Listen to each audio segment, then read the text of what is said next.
No episódio de hoje, nós queremos introduzir para vocês uma história de um evento muito louco, muito maluco que a gente participou, que envolve tecnologia, startups, acessibilidade, deficiência, surdos, tudo isso e muito mais. Mas, na verdade, nós não vamos falar de tudo isso no episódio de hoje. Para você entender o que rolou em todo esse evento e o porquê estávamos nesse evento, vamos começar contando um pouco da nossa história.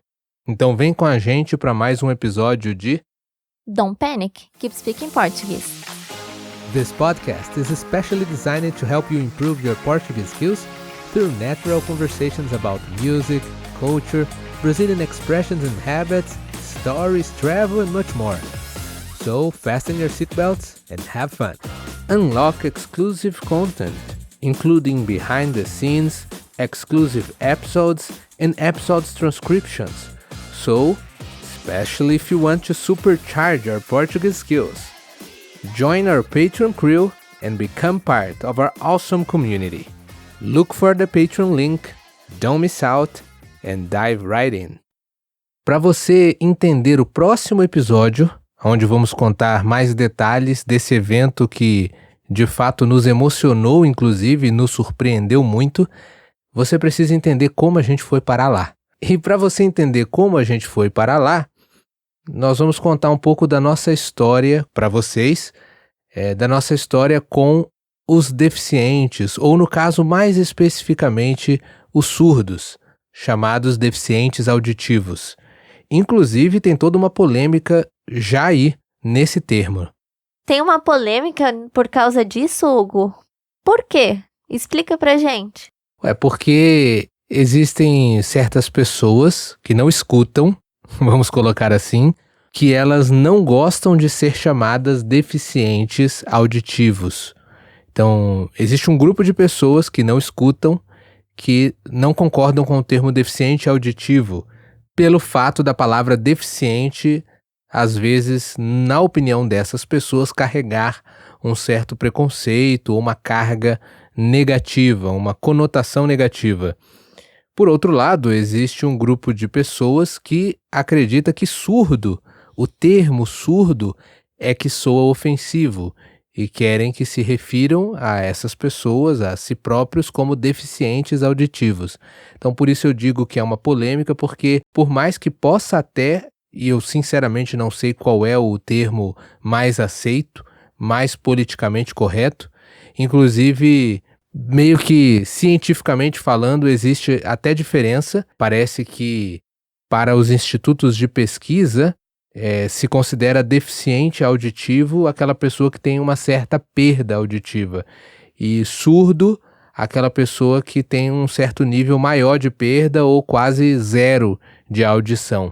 Mas, enfim, polêmicas à parte, nós precisamos contar para vocês como nós viemos a entrar no mundo dos surdos ou dos deficientes auditivos. Para nós, só para você saber, nesse episódio vamos falar sempre surdos, porque isso é o que nós estamos acostumados a falar, e o nosso grupo de amigos e a comunidade surda que a gente pertence ou que já pertencemos no passado, não se ofende com esse termo surdo.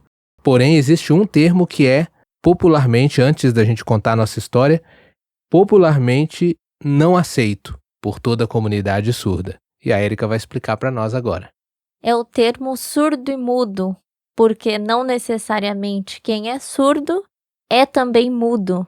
Tem muitos surdos que falam, então não tem por que a gente dizer surdo e mudo para todos, né? Quando vamos nos referir a essas pessoas. Simplesmente surdo ou deficiente auditivo. E mesmo muitos surdos que não falam, também eles não falam não porque não têm as cordas vocais ou não têm a capacidade de falar. Simplesmente não falam porque nunca escutaram ou perderam a audição muito cedo, então não desenvolveram a habilidade, mas não existe nenhum problema físico que os impeça de falar. Tanto é que eles conseguem emitir alguns sons, né? Independente se ele nasceu surdo ou se ele perdeu logo em seguida, ele consegue emitir sons. Ele só não consegue pronunciar palavras, muitas vezes, porque nunca ouviu elas. Então, não sabe como fazer isso. Exatamente. E dentro do termo que você falou, surdo-mudo, um outro termo bem pejorativo, ou seja, não aceito, negativo, é mudinho, que também é muito comum algumas pessoas se referirem aos surdos como mudinho, exatamente porque a primeira característica que às vezes chama a atenção é eles não conseguirem falar, mas em consequência deles nunca terem ouvido ou terem perdido a audição ainda muito jovens. Então, tendo isso sido esclarecido, a Érica vai comentar um pouquinho com quantos anos, Érica, você aprendeu a língua de sinais, que é o meio de comunicação. Em português se fala Libras, que é a língua brasileira de sinais. É importante ressaltar que não é linguagem, mas é uma língua. Isso também é um ponto sensível para a comunidade surda. Então, com que idade, Érica, você aprendeu a língua brasileira de sinais? E como? Eu comecei a ter contato com a língua de sinais quando eu tinha uns 6 anos. Isso aconteceu porque o meu irmão começou a aprender a língua de sinais e a ter contato com alguns surdos, e eu achei muito interessante, eu achei bem legal, então também comecei a aprender. Isso há muitas décadas atrás, né? Não é muitas décadas, o quê? Não faz tempo assim não, gente. Vocês sabem que eu sou novinha, né? Eu acho que a gente devia até pôr uma enquete pra vocês chutarem quantos anos eu tenho e quantos anos o Hugo tem, mas eu sou novinha. Podemos colocar essa enquete aí pela voz, né? Para aqueles que ainda nunca nos viram, podem chutar essa enquete aí pela voz. Já fica a dica, são muitas décadas. Quer dizer, ela é novinha perto de uma árvore ou de uma tartaruga. Não. Mentira. Mas enfim, foi aí que eu comecei a ter contato com a língua de sinais. E a cada ano que se passava, eu fui gostando mais e tendo cada vez mais contato, até que quando eu tinha uns 10 anos, eu comecei a ter muito contato com surdos e com material em Libras, e daí eu me desenvolvi bastante na língua de sinais, e se encerrou essa minha vida, essa etapa da Libras em 2018, que foi quando a gente mudou aqui para o Sul. Só um parênteses, você começou a ter todo esse contato porque o seu irmão fazia um trabalho voluntário, educativo com os surdos, né?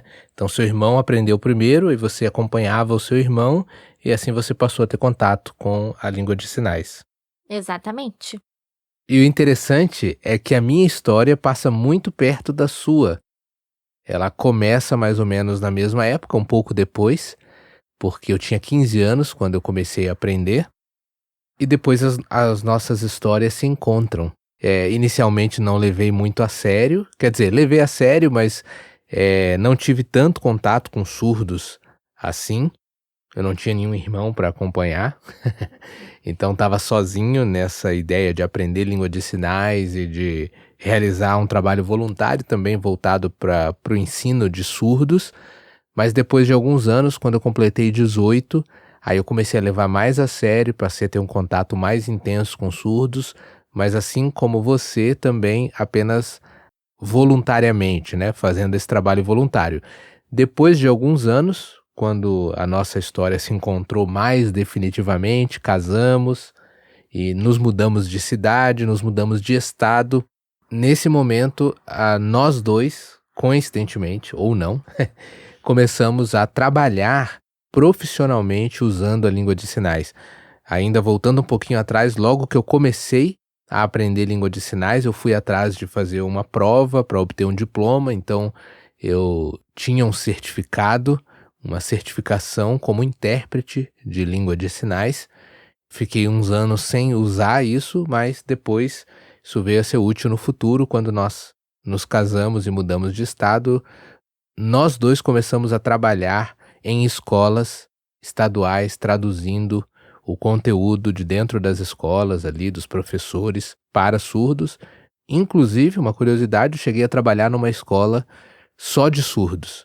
Então, uma escola totalmente diferente, que atendia apenas o público surdo mesmo. Então, foi uma experiência bem interessante que me deu bastante contato com essa comunidade surda. Contato esse que, como a Érica já comentou, nós dois perdemos quando nos mudamos novamente. Dessa vez, aqui para o Rio Grande do Sul. E aí, a aventura era em um novo idioma. Começamos a aprender outro idioma. E a língua de sinais ficou um pouquinho para trás, perdemos um pouco de contato, até que nos deparamos com um evento que vamos contar sobre ele no próximo episódio. Um evento que foi uma loucura. Agora você já tem todo esse contexto para entender como fomos parar nesse evento e a nossa ligação, a nossa conexão com surdos, com deficientes, com acessibilidade. Então você já entendeu um pouco nossa história de trabalho voluntário especificamente para esse público. E agora você está pronto para assimilar, para ouvir e entender a loucura que encontramos nesse evento que aconteceu e que vamos falar mais no próximo episódio. É isso aí. Então, graças à língua de sinais, nós fomos parar neste evento muito louco. E graças à língua de sinais, hoje também eu e o Hugo estamos casados. Porque foi graças à língua de sinais que nós nos conhecemos, nos tornamos amigos e hoje estamos aqui. Esse foi mais um episódio de Don't Panic, Keep Speaking Portuguese.